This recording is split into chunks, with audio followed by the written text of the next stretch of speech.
In this quick tutorial, I'll show you the easiest way to flip or mirror an image in Photoshop. First, open your image in Photoshop. If you want to flip the entire image, go to Image, then Image Rotation, and select Flip Canvas Horizontal or Flip Canvas Vertical, depending on the direction you want. If you only want to flip a specific object, select that layer, press Ctrl-T to enter Free Transform, then right-click and choose Flip Horizontal or Flip Vertical. Press Enter to apply the transformation. And that's it! Your image is now flipped or mirrored. If this tutorial helped you out, make sure to like and subscribe for more helpful guides. And if you found real value in it, a super thanks would be greatly appreciated.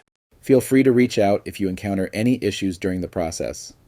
If this video helps you out, please leave a like and subscribe. Comment below if you have any questions. If you need further assistance, consider hiring a professional using the link in this video below.